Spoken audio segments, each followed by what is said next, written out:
Hey everyone, and welcome to this explainer. Today, we're diving into a topic that honestly might seem a bit basic at first glance, but it is actually one of the absolute most rigorous parts of good manufacturing practices. We're talking about equipment. We're going to look at equipment not just as, standard tools sitting on a factory floor, but as a strict, logical system where every single piece of machinery has to be entirely fit for purpose. So let's jump right in. Think about this for a second. Equipment touches every unit you make. I know, it sounds super obvious, right? But the implications of that are actually massive. Equipment is basically a silent variable. If a machine is unsuitable, or if it just slightly goes out of calibration, it doesn't just ruin one single vial. It silently compromises every single batch it touches from that point on. Today, we're breaking down exactly how we neutralize that silent threat.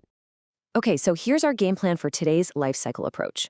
We're going to cover design and qualification, calibration and maintenance, cleaning processes, visibility and status logs, and finally, audit risks.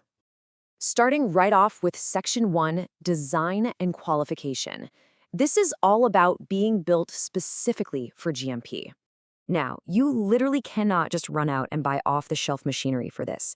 Equipment must be specifically built for GMP. For example, any surface that touches the product absolutely must be completely inert. And check out that surface finish requirement, 0.8 micrometers. That is unbelievably smooth. It's specifically designed that way so not even microscopic bits of product can get trapped in any little crevices. Add in the rule about having zero risk of lubricant contact, and you can see how every single design choice is really about eliminating variables. So let's say you've bought the perfect machine. Great. But wait, you can't just plug it in and hit start. It has to pass a really strict 3-step gauntlet first. Step 1 is installation qualification, or IQ. Basically, is it actually anchored and installed correctly? Next up is operational qualification, OQ. Does it actually operate within its specs? And finally, performance qualification, PQ. Does it perform reliably under real-world production conditions? It's just this brilliant layered approach to absolutely proving reliability before you ever use it. Moving right along to Section 2, Calibration and Maintenance. This is where we ensure ongoing integrity. So, calibration, it's definitely not just circling a due date on a calendar. It is a highly structured backbone of measurement integrity, and it all has to be traceable right back to national or international standards. But here's the real kicker. If an instrument is found to be out of tolerance, you don't just fix the tool and move on. No way.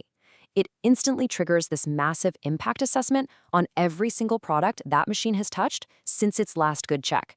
It's a huge, huge risk.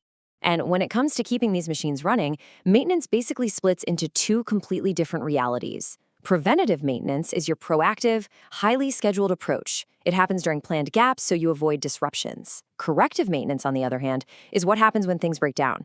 It's totally reactive, super high risk, and requires immediate root cause fixes.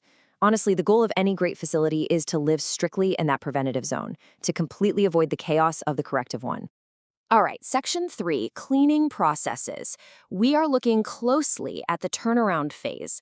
Now, this is fascinating. Cleaning in a GMP environment is governed by a literal ticking clock. You can almost think of it like a highly regulated 5-second rule.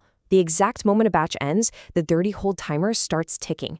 You have a mathematically validated maximum window to clean that machine before the residues just become too hard to remove. Then, once it's clean, a brand new clean hold timer starts.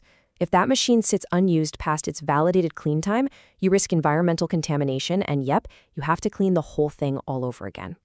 And, you can't just assume a machine is clean because somebody scrubbed it with soap and checked a box on a clipboard. You have to actively validate the entire process. That means mathematically defining the acceptable residue limits for both the actual product and the cleaning agents themselves. And if you're dealing with multi-product equipment, it requires physical inspection and testing before that machine is ever allowed anywhere near the next batch. Which brings us to Section 4, Visibility and Status Logs. Real-time tracking is the absolute name of the game here. Because, think about it, all that meticulous design and the perfectly timed cleaning, it literally means nothing if the people working on the floor don't know the real-time status of the machine. You achieve this through a totally foolproof dual system. Every single time a status changes, whether it goes into use, gets cleaned, or goes offline for maintenance, you absolutely must physically tag the equipment so it's incredibly obvious, and you immediately record it in the official logbook. Doing one without the other is just a straight-up compliance failure. And those logbooks? They're just one piece of the puzzle when it comes to your essential records.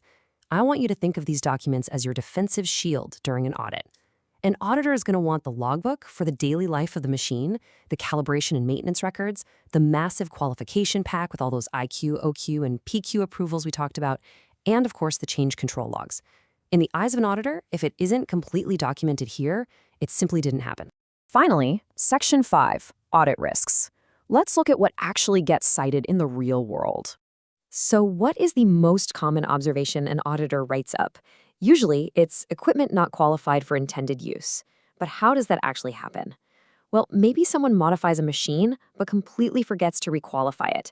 Or a calibration goes past due, but the machine just stays right there in service. Maybe preventive maintenance is skipped without any documented justification.